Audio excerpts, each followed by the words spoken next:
Who is Ben Simmons and how does he affect dynasty GMs with their approach, mindset, potential roadblocks in the trade market and managing their teams? That and more this week at the Footballguys Dynasty Show. And Jordan, here we are talking about Ben Simmons. They are out of the playoffs in the NBA, but how does he relate to managing your dynasty teams?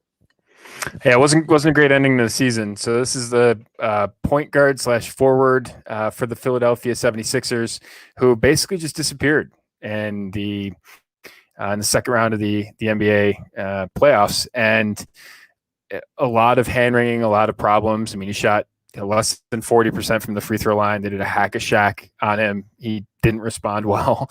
And there's a huge call to trade him. And it's a really interesting player because he is two-time all-defensive player. He's made the all-star team the last 3 years. He was the rookie unicorn. Of the year. Yeah. And I mean, he's what, 6'10" and is one of the best defenders in the league, but can defend wings and everything, basically defend any position. Finish at the rim. Yeah, exactly. For a point guard, for a guard, I mean, playing down low, being able to post guys up, we don't see this much at all. Alleged point guard. Alleged point guard is I think what a lot of people would say. But yeah, so it's a big question about what his future is and what type of thing. And I think for us, it's a really interesting concept to sort of look at his struggles and a lot of the narrative around him and the potential trade consequences, through a dynasty lens and think about how we can apply it. Yeah, absolutely. And I was also thinking about let's put ourselves in his shoes. This could be something that you're doing athletically. If it's a sport, it could be related to your job or just life skills or going into social situations, knowing your strengths and knowing your weaknesses. I think probably neither of us are in it, but the dating market is probably similar, right? In your profile, let's say, you're probably going to highlight your strengths. And they always say, like, you don't find out the real thing about a person for a few dates maybe or X amount of time or whatever the mantra is, that why you started finding out their warts, their wrinkles, their transgressions, a lot more stories, their back history, all those types of things. And you think about Ben Simmons, that he's a player that you mentioned. He's gotten to the all-star level. He's gotten to the one of the better players in the NBA, and yet you talk about a guy that plays a position that we see even bigs. You got to shoot threes. You got to shoot the long ball. Now, it's all about optimizing, and you got to be able to make your free throws to a requisite level. And those are two very basic parts that he does not have, and yet he survived, and to some extent, not here closing the playoffs, he's thrived in his NBA career despite having these glaring deficiencies. So I always think about it in terms of dynasty GMs. You also have to know your strengths and weaknesses. And we have a lot of skill set things that you have to manage a good team.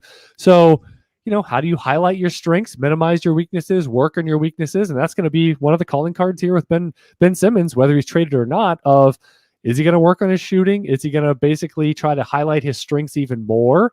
He's not, it's going to be struggle for him to be in late in games. If you can't shoot free throws good enough, we saw it with Shaquille O'Neal. I think Ben Wallace was a guy I remember with that one Pistons team that couldn't really shoot free throws. Dennis Rodman was another one, another good player in some aspects, struggled in some glaring ones. So I think really that strengths, weaknesses, knowing yourself, and I'm sure the next few months, Ben Simmons, those around him are going to have that same transparency moment, if they haven't had it yet, of where are we going? What direction? Is it going to be shoring up weaknesses, or is it going to be focusing more and becoming more dominant in strength areas?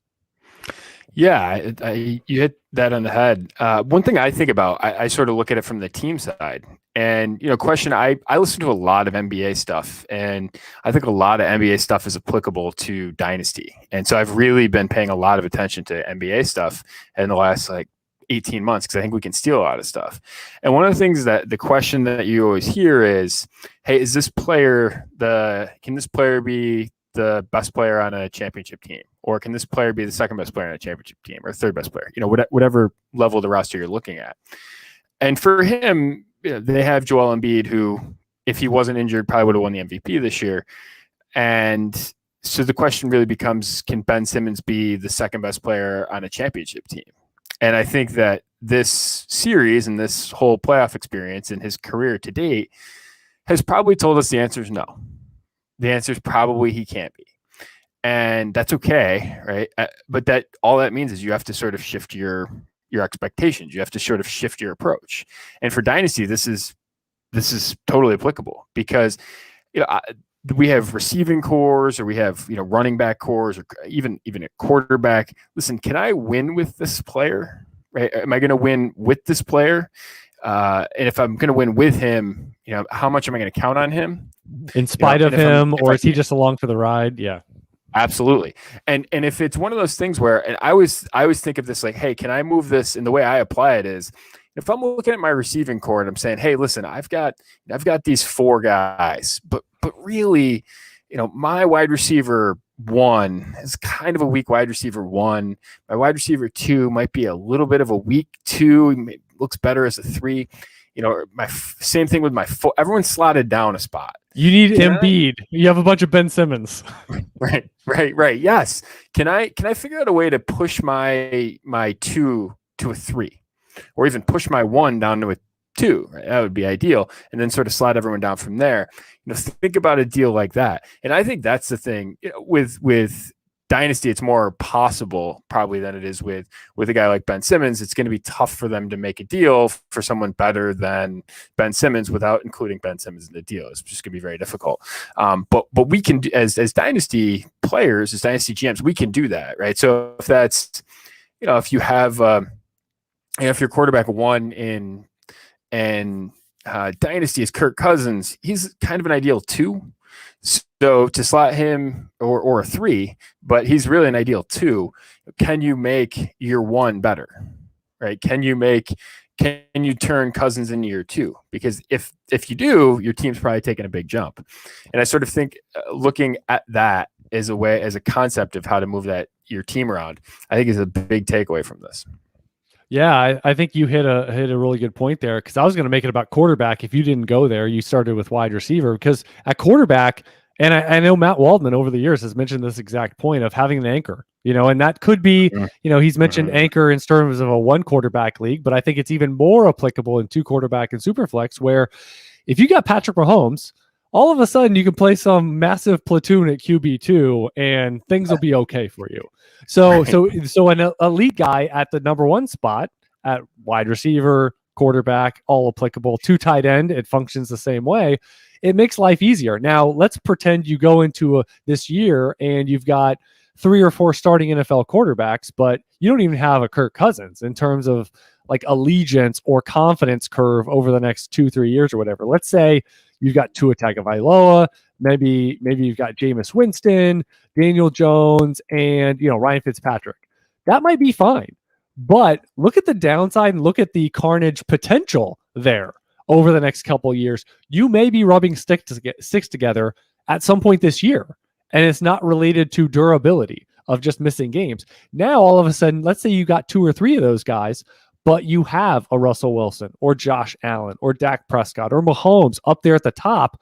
All of a sudden, that QB2 by committee feels a lot better, a lot easier, as opposed to you're basically going QB1 and 2 by committee. And the same thing works. You were kind of mentioning that with alpha wide receivers, right? I mean, if you got 2 or 3 of those, you can play all the flex and wide receiver 3-4 rotation games you want, with upside guys and just, best ball centric. I'm shooting for a big game. Maybe they get a long touchdown, but you start putting a lot of those guys together. You would much rather have, I think of my top 2 or 3 guys, a couple of them are going to get 8, 10 plus targets this week.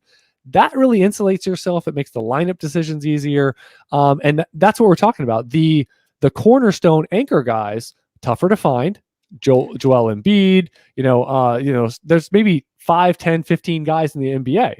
Now, those secondary guys, and I know, with Washington, they're always talking about Bradley Beal, and, there's a collection of guys that are really good players, but everyone thinks that they're sort of the Robin or the third guy of the Musketeers of a potential championship team is where you're headed. You need 2, 3 guys, but you need that one rock star at the top. And I think, especially in premium formats and in dynasty teams, you got to have that roster construction where if you don't have a guy at quarterback, as I mentioned, wide receiver, I think it's really important in the top couple spots, frankly.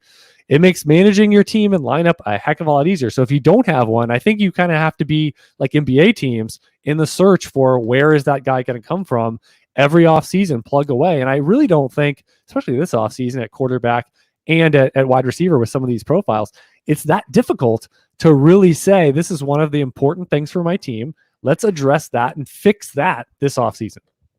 Totally. I think along that line, we see these, I put bullet points down. I think 3 of them blend really well together. Don't immediately sell off of bad news, which would be what Philadelphia is selling. That's the worst. Yeah. That's the worst. Right now, you sell them for like 3 future, like lottery protected first round picks. Right. Terrible idea. The flip side of that is buy off bad news, right? So you want to be on the buy side of that one because the price is cheap. That's always good. But I think the other thing too is we're seeing this more and more, whether it's the Dak Prescott injury, whether it's the Rodgers holdout, whether it's how much tolerance you have for any aspect of the Watson story. We go on and on. There, McCaffrey's injury last year, Barkley's injury last year. I mean, the list could go on and on. There are elite assets that will become available. And whether that is they start poorly, whether there's injuries, whether there's holdout threats, whether there's suspension threats, whatever the reason is, right? Through that list of like 5 guys, I just ran the gambit of the types of risks that you could have. And keep your powder dry, right? Like one of the things that I really in life I hate doing is putting money on a credit card, right? Because that just makes me less flexible, right? As I've got another monthly payment, save the money and listen, if a deal comes available, pounce.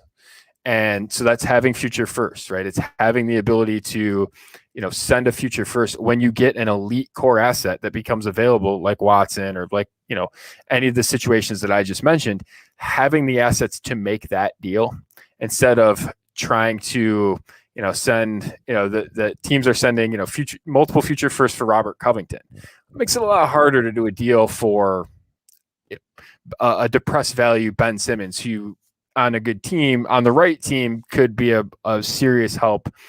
He's like a Draymond Green type where he's not the second or third best player.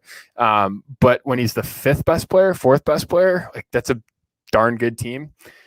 That's kind of the same thing. You want to be able to have those assets to be able to add that player sort of down the line. So I think that's a big thing, not playing on credit, having, some savings, having extra future picks, having young players that you can sort of, spin into an elite guy and be willing to do that when the time comes.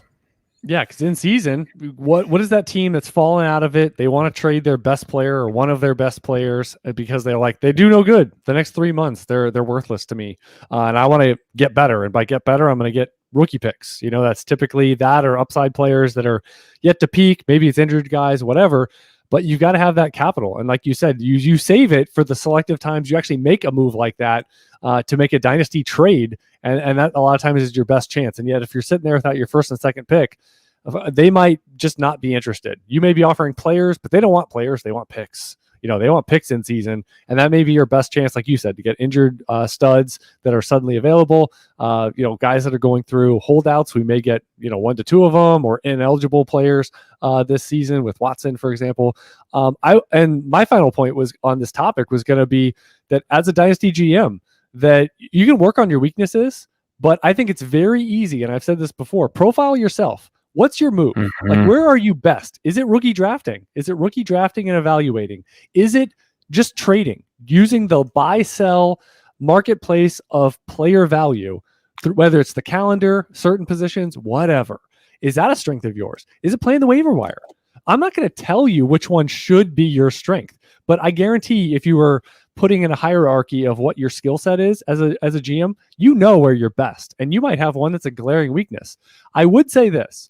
You want to at least be respectable. I don't think any area of improving your team as a dynasty GM should be ignored. I'll start there. But what I will say is to improve your results, and I know David Dodds, at Footballguys, longstanding, had an article annually called "Eliminate the Suck," and that was one where he was talking about basically let's chop off the crap here. Let's basically refine our list of draft targets to a small group. And we talk about that in startup drafts all the time of like Come on, you don't have a list of 250 players you're going to draft here. You might have 50 players you're reasonably, and you end up getting 25 of them. That's kind of how it works.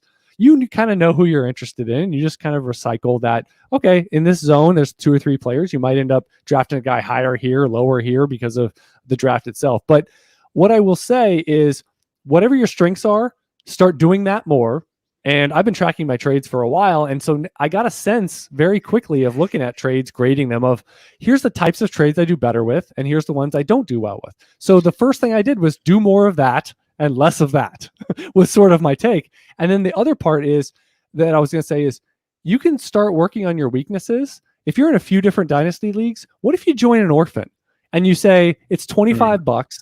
I'm going to start working on my weakness. That could be cold calling trade offers and sending them out there. That could be, again, refining and making maybe bigger trades to get core players. It could be, I just don't do well drafting rookie picks. So I'm going to actually say, what are the best times of year? How can I get the best bang for my buck? Trading my rookie picks away. Maybe you're not comfortable in your $100, $200, $500 league doing these things, these exercises, this improvement strategy.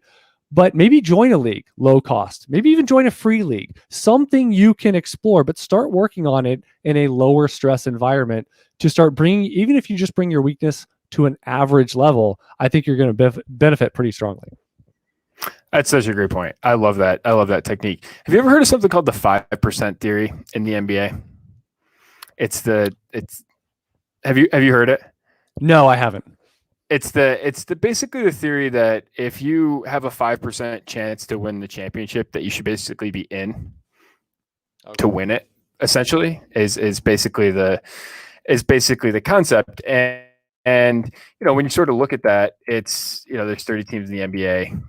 Basically 1.5 times the random likelihood that you should kind of be in it. And I think it's interesting from that perspective. If we sort of think about that in Dynasty, right, and the types of moves, like, hey, if you've got like a 15-20% shot to win, that's a huge shot. But if you sort of look at something like, hey, you got twice the random shot, the types of moves that you should be making, are to bump Ben Simmons down. Right, and are to do that, are to add a superstar instead of hoping that the guy develops into one. But I think it's an interesting concept, and I think it sort of parallels this. And I think a lot of things you said totally true. And I think thinking about where Ben Simmons would fit on a championship team, looking at it through those lenses are pretty helpful.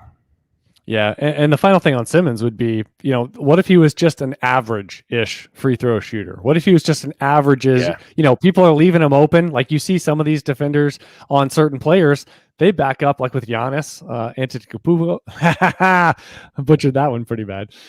With Giannis, we'll stick there. Nice little easy moniker in the first name. Just call me Greek God. It's fine. Yeah, Greek God. There you go. Exactly. The guy that could take 2 steps from the 3-point line and dunk it in your face. That guy. Right. The unicorn, the true unicorn we have right now. But they back off sometimes, 5 feet plus, daring them to shoot any shot outside of 15 feet. And just imagine, I remember watching some old NBA games where it's like all of a sudden you make a couple of those, they step up a little bit. So you got to make them respect you, and I think in Dynasty, it works the same way. Can you be respectable? Can you hang in some of these deficient areas? So just keep that in mind and doing some self-reflection. This is a perfect time. Things are going to heat up in a few weeks with training camp / preseason, and then we're going to go all the way through in the regular season. So you're not really going to have a ton of time managing your teams, but also thinking about these macro points. So beyond your rookie draft, before the season push, is really the time to get reflective and evaluative of maybe creating scenarios like this. Chad Parsons, Jordan McNamara, episode 60th Footballguys Dynasty Show. And if you're into shows like this, you're a serious fantasy player. We know that from our listening audience. Consistently winning in fantasy football, though, is a big challenge, takes a lot of time. And the Footballguys Premium subscription is what gives you that edge. We've talked before about managing your multitude of teams, blending that together, syncing your rosters. It's going to give you lineup suggestions. What I love the most is it highlights all the available players. You get an absolutely customizable list every single week of the players that are available. Sigmund Bloom has his highlights of the waiver wire, and he'll actually show percentages that you should be bidding. But what I love is it highlights the players you have, the free agents, whether you're streaming defenses or kickers, you're looking for spot starters, or you're just looking for players with bigger roles. It saves you a ton of time when you get to Monday, Tuesday, Wednesday, that crunch time, and you're setting all of your waiver wires. And then later in the week, you can spend that extra time where you're good on your lineup, you're ready to go. You can make more dynasty trades. So you can save the time, get the edge, and again, manage all those teams that you have to the promised land. So you get that same league winning information. Sign up. There's a big join now button over at Footballguys. Don't miss it when the paywall comes up shortly. All right. So we'll do the work. You do the winning over at footballguys.com. Got 3 trades for you, Jordan. Big coming out? Do you have anything big coming out in terms of articles this week? Yes, right up your alley. That's a good segue there. I just did the running back matrix that'll be out shortly, which looks at running back roles. Get a nice big chart there, looking at upside plays, maybe some of those situations that are not too stable. And again, for anyone that's a new commissioner or thinking about it, I did do a 7-part series back earlier. But yeah, the running back matrix, I'm also doing a wide receiver one that'll come out shortly.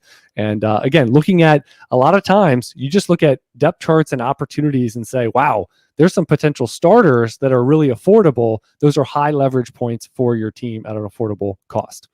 Love it. So with some of the trades this week, this is an interesting one over in the Footballguys Shark Pool thread. We pull from there when we ever possibly can in Superflex. And this is the concept of trading a known, and Jonathan Taylor would be a known player. Strong profile, early round 2, and yet this idea of trading a player just for picks. So it's the concept of how many picks does it take. I believe, Jordan, we talked about Patrick Mahomes in this capacity in previous episodes. So this is Jonathan Taylor for a first in 22, 23, 24, seconds in 22 and 24, thirds in 23 and 24. The basis point is 3 firsts, 2 seconds, 2 thirds in Superflex for one player, Jonathan Taylor. How do you feel about that? Wow. I think when you start thinking of players in multiple firsts, and this is a lesson I learned from you sort of early on in my dynasty career, you got to be hesitant about that. There's not a ton to give it right. Great. There's not a ton of people you should do that for. Your mortgage. You're buying on credit, Jordan. You just mentioned that you're buying on credit. Yeah, it's a lot of picks to give up. There's a lot of. I mean, you've got to be right.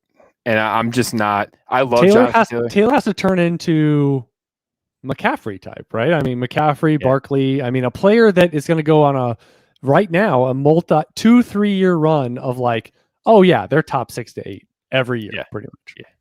Yeah. Give me the picks. I think you can probably replicate it in some way, shape, or form. Right? You can. Well, couldn't you do that with other trades? Can you give a single first? Can you give a first and 2 seconds for like Derrick Henry? For like 1 year, for example, or like you can replicate the next 3 to 5 years. Yeah, that's what. But the point is, like, if you give up a first, some people are hungry enough for a first that, I mean, you can get Josh Jacobs for 1 first, right? In a lot of leagues. I mean, he's drifting into the 20s of the running back position. So let's not assume that. And then you could probably trade another first for Mike Evans. So that's the liquidity of picks. And when you consolidate them into one player. And I'm one of the biggest Jonathan Taylor people out there. So this is not like he was my 101 last year. It wasn't all that, contested with Clyde Edwards-Helaire, and just the Superflex angle. And you always bring this up because you ask every time, is it Superflex or if it's one quarterback? Yeah. And part of that is it elevates the picks. Even if these are late firsts, you add 2 or 3 quarterbacks into the first round. That could be a first round with pedigree quarterback. All of a sudden, a mid first is the equivalent of a late first here. So, yeah. You got to be right. It's a good point. Can I ask you, once I had another dynasty trade, instead of Taylor, it's Mahomes. What's your answer? Yeah, well, I think we're looking at windows. We're looking at impact at a position that I love running back, but in Superflex, if you get that stud quarterback anchor, and we just talked about that with Ben Simmons, I mean, that it really makes things easier. Mm-hmm. With Mahomes, life becomes easier. So, and we talked about that, I believe. We're talking about that concept of 3 or 4 firsts, where Mahomes insulates you, so that's not going to be super high. And frankly, finding quarterback is a little tougher. Finding, getting that true dog, if you will, that you can lean on. There's not too many of them, is the point. Totally. And you can actually make an argument that Mahomes and how many are truly in that strata. I mean, have done it enough that you are super comfortable that like I am getting such a high floor and ceiling combo for like 5 years. Right. And it's just I'm just gonna punish the people that want to trade that for picks. It's kind of the mentality you want here, right? Like, yeah, I'm gonna like Jonathan Taylor is gonna be so big, so great, and he better be, because you want to punish all those firsts. You want all those to be like 109, 111. If you have one blip season where it turns sideways on you, Taylor gets hurt, and it turns like 103, that singular player could be an early day 2 running back with a good profile. And you're like, well, I just got, with one of those picks, I got Jonathan Taylor. Right. So, I offered 4 firsts for Mahomes, and I got declined. Did they have any expletives in their messaging, or just a decline? Nope, just a straight decline. Did they have a counter looking for 5? That's a deal. Is that the one player that you would make a quote unquote deal with the devil? Like, if you were allowed to go out limitlessly, I mean, that is truly buying on credit, right? You're buying, like, if you were to trade 22 and 4 years out, like, that is truly, it's high risk, because if your team turns sideways in some degree, even if you don't expect it, all of a sudden it's just like, it's kind of like in Monopoly when you kind of go through and you're like, you have a whole gauntlet of hotels and you're like, oh, please help me. You're like out of the 12, you're like, I need a 2 or a 15, and then I'm good. I'm gonna slide through here, and then I'm gonna get the stupid pass and go $200. That's all it's gonna do, is allow me to live for 5 more turns. Maybe I'll land on a community chest, and it'll just let me die. Like, isn't that kind of the feel though? If this turns sideways, right? I mean, isn't that the sort of like, you're like, oh great, I made all this money. You get it all. Yeah. It's sort of like if you had a job and all it pays is rent, you're like, oh great, I'm still eating bologna and peanut butter sandwiches, because I make $1,000 and $850 goes towards this crappy room I'm renting. Like, that's my whole life right now. Just, it's sad. Right. But that would be the whole thing. Jonathan Taylor gets an injury, and you're like, okay, there's 102. All right, I just paid the hotel price on Park Place. Then we're gonna go around again. He's got the greens, so here's another, here's another 102 pick, because I still stink. The best thing is when someone trades you there first, and then you see, like, weeks later in season or whatever, they start like shedding their team down, and you're like, well, you're just printing money for me. Like, oh, you're rebuilding now. Let me trade away my first. That's the indicator to go rebuilding my team. All right, let's get to the next one here. We got a 16-team, 1 quarterback, Corey Davis and Brian Edwards for 207 and 307. 16-team? Yeah. So that's like 20 something overall there out in 207 land. I mean, that's for, and I actually play in a 16-team home league. This is like my first fantasy football league. The 16-team difference, and I'd be interested to know how many receivers you start. If it's like 3 mandatory, it's really like, you really need wide receiver. Corey Davis is pretty valuable, so I would take the Davis side of that. I'm not a huge Brian Edwards fan, but I would take the Corey Davis side on that. Yeah, I mean, for Corey Davis, you would think that that's 207 and part of 307 for him alone, and then you're kind of getting a dart throw chance at a guy that, made a couple plays, got hurt, whatever. We'll see how that pans out. But Corey Davis, I thought you were going to use the line of, I'm just buying targets. In 16 team, You're buying a floor. You're buying a floor, right? I mean, he has more value in a 16 teamer than a 10 or 12 teamer, because he's a solid higher floor option. I think he's going to finish top 40, top 45 this year. I expect him to be the number 1 option there for the Jets. We'll see how that pans out. And even if Zach Wilson is a weakish quarterback, I think there's a reasonable floor of outcome there of targets. Last one, and Laviska Shenault. He is a highly talked about player. Some that are high on him think he's going to be the next transcendent breakout, change the game type guy. Others think he's closer to just a guy. He was nice. You pat him on the head. He got some manufactured touches. We're all proud of you. And here's a lollipop last year. But you're just another wide receiver that blends in and that people are going to think you have upside. I don't know what side we're on, but here we go. This is 12. This is 12 team. We're about to find out. We're about to find out. 12 team Superflex. We got Shenault for 2 seconds next year. One of them projected mid. One of them project later. For Jordan, I will just translate this to 2 random 22 seconds. I'm surprised that he's going for that cheap, because I would imagine you could pull a first at least. And that's a lot of the dialogue was I would sell for a first. And what I would say though isn't 2 seconds that typically can get you into the first. So It can. Those are. I actually did some research, and they're not the equivalent of two. It's commonly believed 2 future seconds are. I meant in a trade. I didn't say Right. valuation wise, but yeah. Right. Yeah. I think it's closer to 3, but yeah, I'm sort of with you. I think you can go, 205 and 206 for, 110 or whatever, something like that. Yeah. Yeah. So that's my thought. And the other thing too about the buying the future first, like you have the ultimate upside, where 201 is the best. Right. But it's not the upside of, and the downside of 212 is a lot worse than 112. So, right. You can always reset, trade 112 for the future first that year. So, yes, yeah. So, I mean, I'm surprised that you can't get more than Chenault for this. So, I would look that angle. I wouldn't have a problem trading him for a first. Maybe I think you could draw a little bit more depending on make it a 2 for 2, where you sort of you think you're getting an upgrade at a different spot. Positionally changing your team around or whatever. I think you have room to sort of operate a trade like that.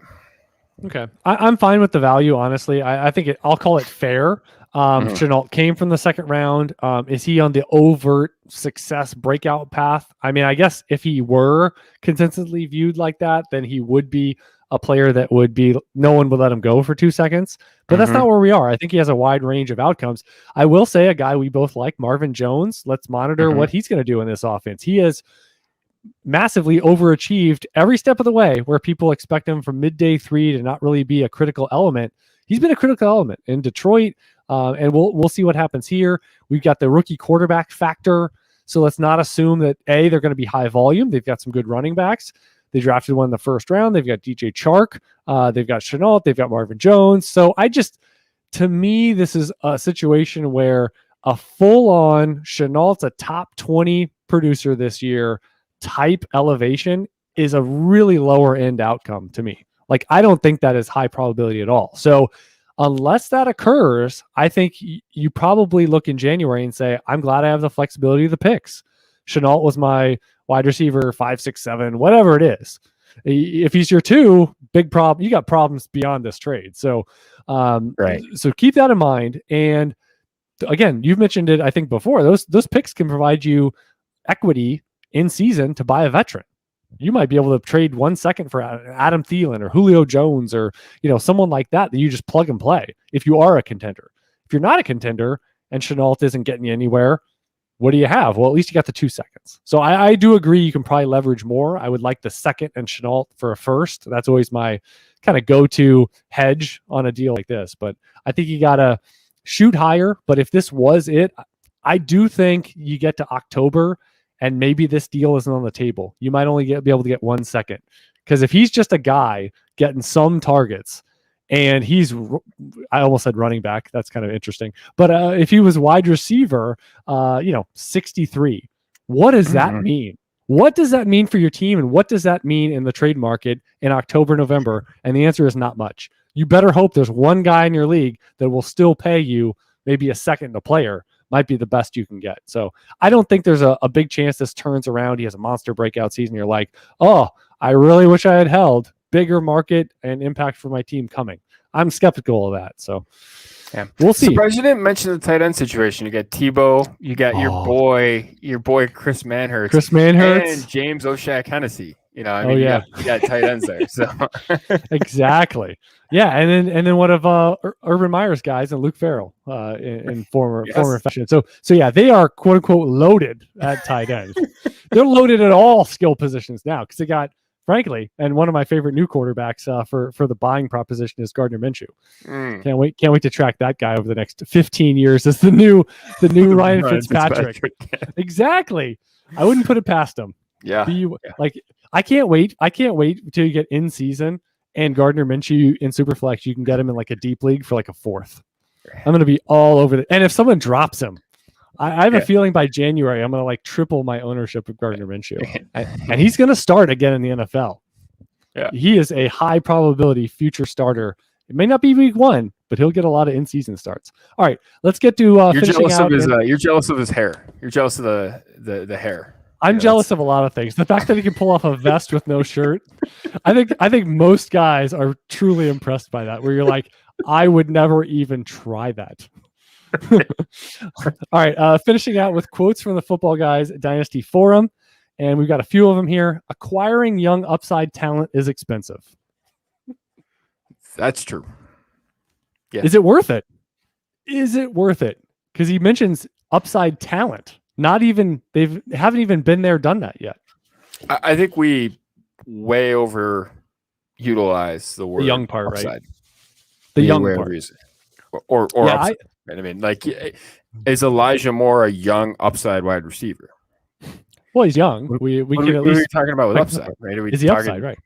Is top 30? I mean, I guess top 12, right? A good dynasty team is going to have like wide receiver 28 probably, and their wide receiver 3 or 4 spot, right? Correct. You're typically going to be better. You might have 2 top 12 guys. So where does he fit in? Just with everybody else. Yeah, and I think with a wide receiver and some of these, just certain positions, certain age ranges, I mean, if you value a 21, 22-year-old wide receiver more than a 25-year-old by a decent clip, and part of that is the number attached to their age, I think it's a mistake. Yeah. Because the breakout seasons, they happen a lot in their mid-20s, later 20s, and not just breakout, the big seasons they're going to have.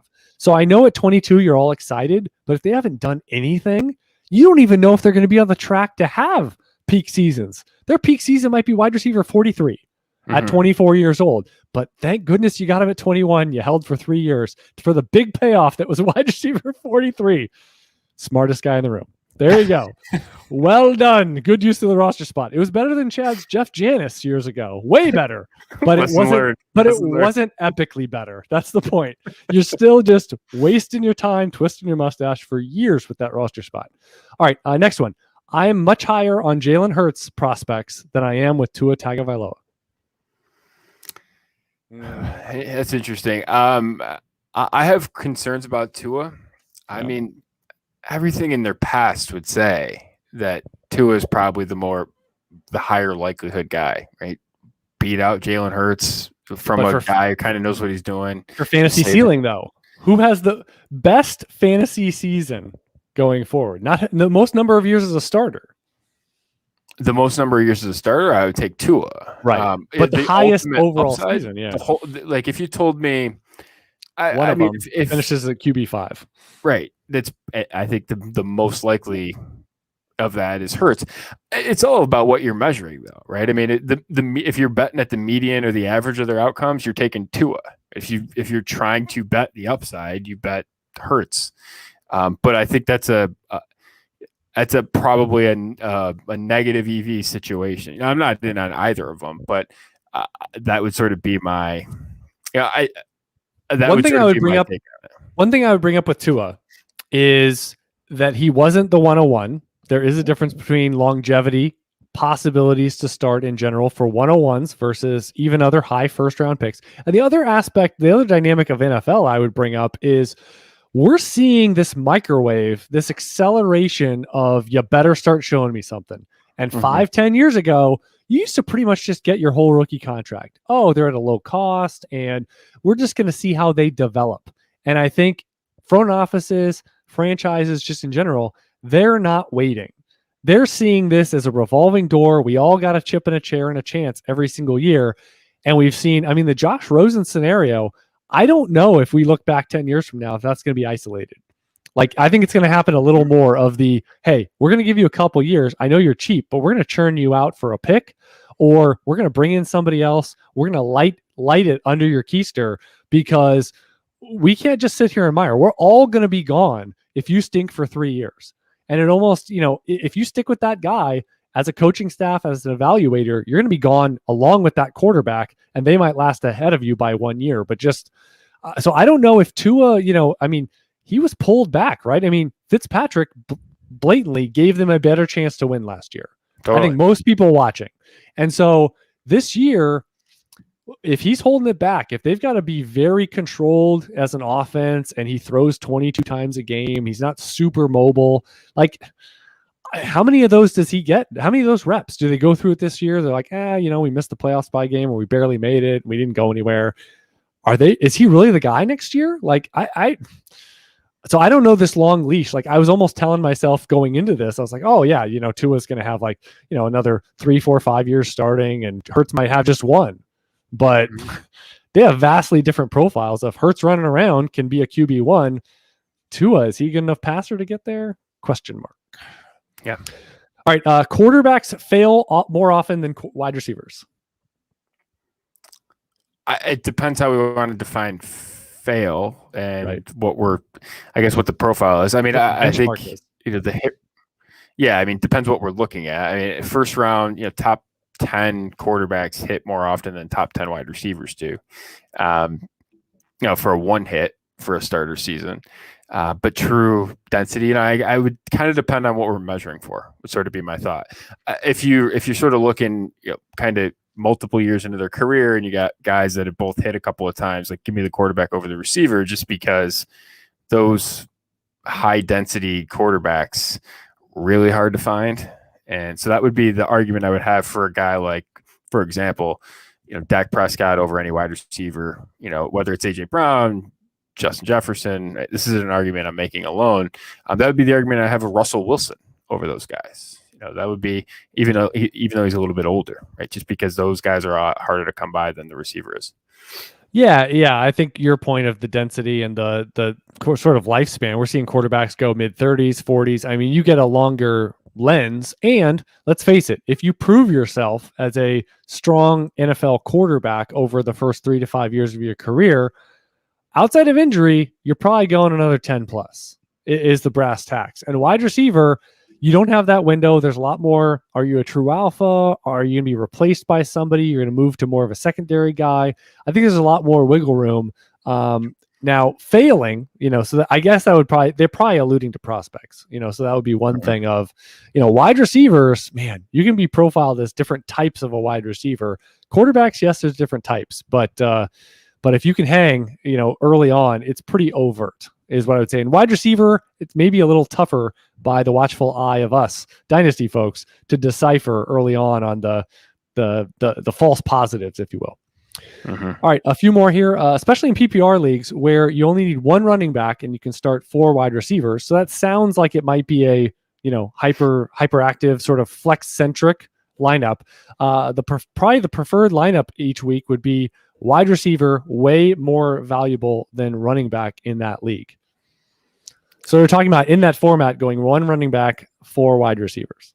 Yeah, I don't think that's true. A lot of the research that we've done and prior analytics and dynasty research that I've done is at cost, right? The running backs outproduce the wide receivers, and the reason for that is you tend to be able to, if for example, that the wide receiver 30 and the running back 30 just hypothetically scored the exact same amount of points, exact same average over the course of a 16, now 17-week season, you always take the running back because you have a better understanding of when they're going to score their points. Right. And whether that is running back 30 didn't start every single week probably to get to running back 30. That's really hard to do.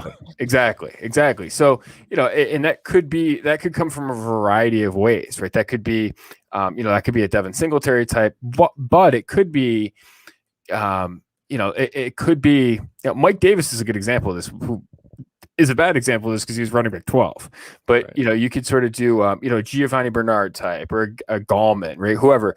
Take Latavius Murray from a couple years ago, right? The logo. All those guys, like you were able to extract exactly when it happened, right? So you could, like the 2 Latavius Murray weeks changed the course of your season. And you knew exactly when they were going to come. And at the end, he was like running back 65 for most of the other weeks, and yet he moves all the way up to running back 30 because of 2 massive weeks or a month or whatever it is. Right. But yeah, you look at the season end, and the wide receiver story is a lot different, tougher to decipher, tougher to encapsulate the right weeks, if you will, because that workload is a much bigger variable than. And I'll tell you, the ones that are flex centric, the ones that are in the seasons and the teams where I pummel people the most, it's when you can roll out. We've talked before. I mean, these types of formats where you might have 5, 6 flexes, they're becoming very popular. Yes. Just that flexibility to do whatever you want in terms of a team build. It's not that you can start 4 quarterbacks or something, but that if you get a couple of guys, even 2 or 3 at most wide receivers in your roster, because you only have to start 1. And if you pile up running backs, the number of weeks in some of these teams I was able to start 4, 5, 6 starting NFL running backs, it's just such a hammer against guys, even if they have pretty good wide receivers going the opposite way with 1 or 2 running backs, but like 5 or 6 wide receivers. You beat them a lot in the macro, build up the sample size of just that predictability, but also the ceiling and the ceiling confidence, frankly, of running backs compared to many of these wide receivers in those flex spots. Yeah, absolutely. All right. If Julio is healthy this year, I have a hard time seeing him on anyone's bench, referring to Dynasty. I think he's probably going to be near lineups, right? I mean, until he erodes completely, right? I mean, he's still one of those players where he's healthy, he's good to go. Now there are some, game time question marks. He's one of those hot list players, but yeah, I mean, until we're proven otherwise, he's shown for a decade he's on that track to give him every benefit. Yes, for sure. All right, last one. I've turned down deals that I liked because it would have put up already a great all over it. I've turned down deals I liked because it would have put the other team that's already great over the top. Why do you like the deal? How do you feel about why did you like it? Right. Okay. I mean, if you like the deal and it's going to make the other person such a massive contender, then what are you getting out of it that's so much better that, you know what I mean, than you're giving would sort of be they're late first. I don't know. I mean, so that's the initial thing. I don't worry. I mean, do you think about the other team? Do you look at their other roster other than looking at a counter or players to add or whatever? Do you actually look and say, well, what is it going to do to their team? I really don't. I don't even want to talk about the scenarios where I've actually done it because it's going to imply that I do it more than I've actually done it. So most the 99.99% of the time I don't care. So make the deal that's right for you. And the best part about that is it's might give you access to other deals, right? And that's, if you're getting what you think is the right deal, I'm not going to worry about how that helps somebody else, right? I'm looking to help me, and so we're really bad at predicting what happens. So even if we think that, I've seen teams that look like they're dominant for the next 5 years, and then a couple injuries, a disappointing season out of someone on a Hall of Fame track, and retirement early, and all of a sudden they're middle of the pack or below middle of the pack team. And, those things happen with a high frequency, much more than we appreciate. So I don't try guessing what other teams are going to be looking at. That's why I treat all picks generally as random until, we get some significant information about them. Yeah, random, and you get into the season and recalibrate as you go, and they become less random as you get that sampling going towards the playoffs. I had a team, and I ended up with, I think it was 101 or 102 from them, because I traded for, quote unquote, a random first in a deal that I liked. They were a strong team, and they had, guess who they had last year? They had Saquon Barkley, Christian McCaffrey. They also had one other running back, but they had it stacked up. But I saw a weak wide receiver core, and I thought to myself, it played out this way, so that's a little bit of luck and happenstance. But I saw a team that, man, what if 1 or 2 of their studs miss a chunk of the season? Now, Barkley and McCaffrey is a perfect storm of that, missing, I think they played combined like 5 games. So you can't count on that. But the point is, if you see a team without a lot of depth, especially, let's say you got to start 3 mandatory wide receivers, and you look around, we talked about, the Ben Simmons effect. Where's your Embiid? Where's your stud? And I looked, and they didn't have one. They had a bunch of like wide receiver 3s for fantasy terms or for how you would like to actually set a lineup. So I was like, all right, so they're dealing with this big committee and of unpredictability. I was like, well, what if they do lose, or what if something happens to one of their running backs? You're cooking with gas here with that pick. Now, can you find that in every single league? No, but that's the type of things that you should be looking for of a team that you're like, okay, they got 3 or 4 good players, but if they lose 1 or 2, they don't look like they manage the rest of their roster all that well, especially if they're wide receiver heavy. Maybe they don't have a quarterback anchor in Superflex. Things like that you look for, and all of a sudden they expect that to be a heavy late pick, but yet you're getting it and think there's early upside here. And you wouldn't say that in all cases with, oh yeah, that's a really strong team. They're strong and deep. So just keep that in mind when you're looking for value opportunities. But also, I think what you said is a great point of just, hey, you got to be in your own little bubble.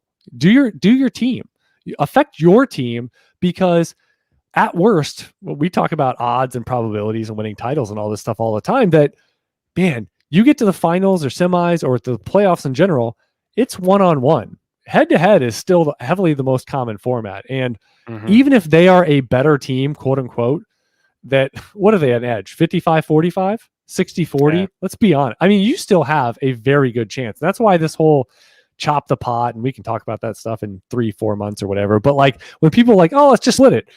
Well, when someone says that, they probably think they're the underdog because that's why they want to split it. Right. But they really should. But they really shouldn't. The point is that there's, you being the underdog isn't so heavily slanted like a 7-game series in basketball or something like that. I mean, you have a data point of 1 with an oblong ball and touchdowns being a focal point of scoring. That just be careful about how heavy and how heavy of a favorite and light of an underdog you think you are. Yeah, totally agree there. Yeah, in this episode, we covered a lot. Ben Simmons, we talked to get some NBA talk. I know Jordan was excited about that. Knee deep in the NBA playoffs here, and team building philosophies. We talked about how that prescribes to you as a Dynasty GM.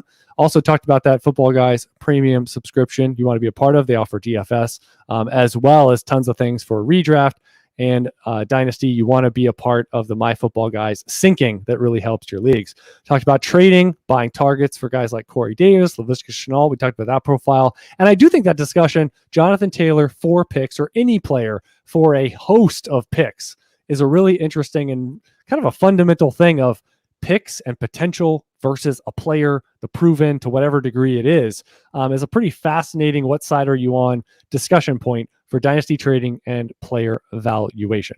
I am Chad Parsons. He is Jordan McNamara. And